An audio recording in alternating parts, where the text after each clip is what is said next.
I'm not stupid. That's not the worst. Boy, if you don't get...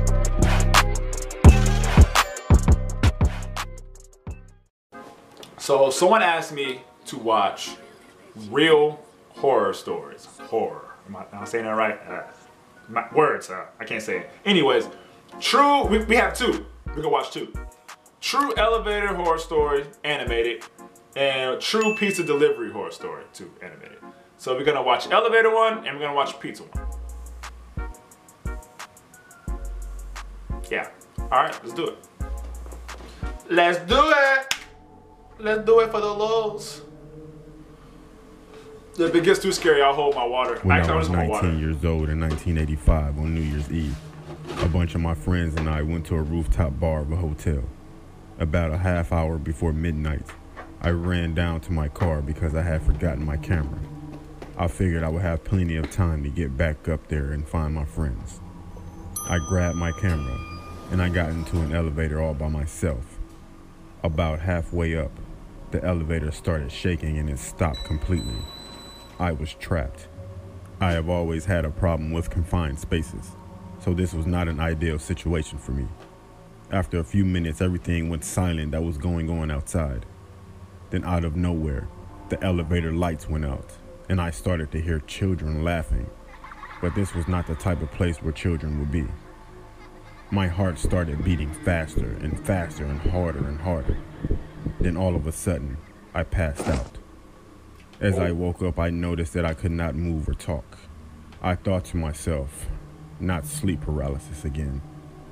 Then the lights started to flicker on and off, and then all of a sudden, I see a black figure to the left of me, in the corner of the elevator, crouching down, smiling at me. I tried to scream, but nothing would come out. I tried to move, but I couldn't. A guy came over the loudspeaker and told me there was an electrical short, and that he would have me out soon. There's a camera in the elevator, so to the security guard it looked like I was just laying there. I guess they figured I was drunk, being that it's New Year's. Anyways, every attempt to scream or move, that figure would just start laughing at me and pointing. This whole time the lights are flickering.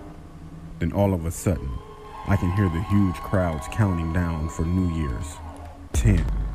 The dark figure is staring at me, and now with a menacing smile, with 10 fingers up.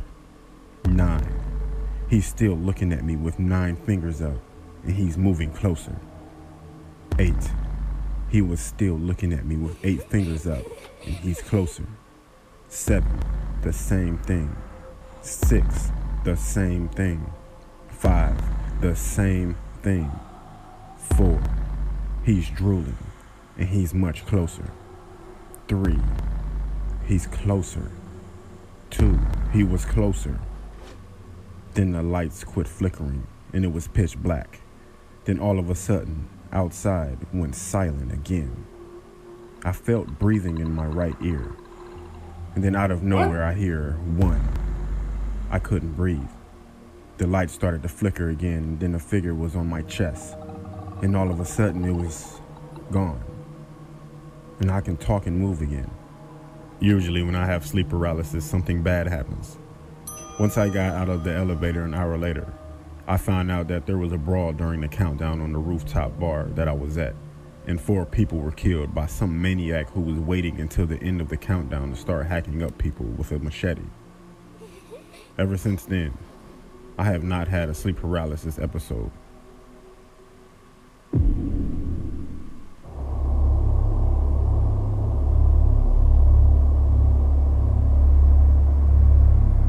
Wait! Hold on. What? That can't be real. It says true elevator story. I've never had sleep paralysis. I've heard of stuff like that happening when you have sleep paralysis. I've never had it. I hope I never experience it. Well, maybe once, just so I can see what it's like, but don't wish that on me. Let's not go wood on that one. Anyways, this isn't wood, but you know what I mean. Wow, that's crazy. But see, had that not happened to him, he probably would have got hacked with a machete though. Which I would imagine isn't too much fun. Don't quote me on that. I'm pretty sure it's not fun, but you might have to ask somebody else. I don't know. Also, that was a joke. Also, it's not that funny, so don't laugh. Wow, that was kind of creepy. That was really creepy, actually. I don't know why I thought this would be funny. I guess I've been laughing all day making videos, so to watch this and not be laughing, maybe that's why. All right, anyways, part 2. True pizza delivery story. Hopefully, it won't be. I don't know. That first one's kind of weird. I lived in a city in central Ohio that begins with a C and has a big college that I lived near. I attended a different college than the one I mentioned and made the 20-minute drive from the city to that college. I also worked nights as a pizza delivery man in the city and the surrounding suburbs. One night, I had an order in the town where my college is located, which is a smaller suburban city northwest of my home city. Now, this call occurred during what my coworkers and I refer to as the dead hour, which is just before the shop closed at 1 in the morning. I begrudgingly took the pizzas, got in the car, and plugged the address into the GPS. I noticed that the house was located off on a back road in what looked like a sparsely populated area. Not thinking much of this, I drove up Route 315 to I-270 East and exited. After passing through downtown, the cemetery, and the college, I drove through some subdevelopments and then onto a smaller road where the house was located. I'm creeped The out already. GPS notified me that I had arrived to my destination, but to my surprise, the house was boarded up.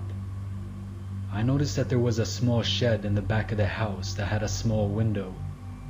There was a flickering light in the window. At this point, almost every red flag had gone off in my head. Pretty much. But I knew my hard-ass boss would be pissed if I wimped out on this delivery, so I proceeded towards the shed. As I got closer to the shed, Hell no. I heard a rustling in the bushes next to the driveway. Then I heard a man whisper, "Here they come, Billy. 45, 45. At that point, a man jumped out of the bushes and 2 other men jumped out of the shed. They were carrying knives and were wearing these long robes and white masks. I made it back to the car just in time, but one of the assailants managed to slip my arm. As I escaped, I could see the assailant standing in the middle of the road looking pissed. I probably drove 90 miles per hour on the way back. When I got to the shop, everyone looked shocked. After explaining everything to them, we contacted the police and dispatched a few officers to the house. When they got there, the assailants were gone. They found some drug paraphernalia in the shed, and some ropes and some weird torture equipment. What? What the hell?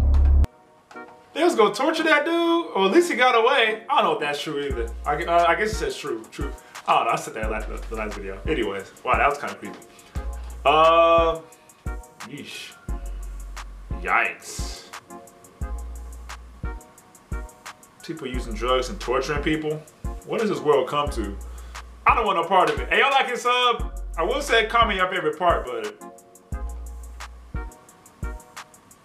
I don't know. I don't tell y'all. This ain't one of those videos, I guess. Hey, y'all like and sub? I'll see y'all in the next one. Maybe my facial expression was kind of funny. I don't know. Let's find out in like 2 seconds. 3. He's closer. 2. He was closer. You may have seen a few people test Flex Seal on a bucket.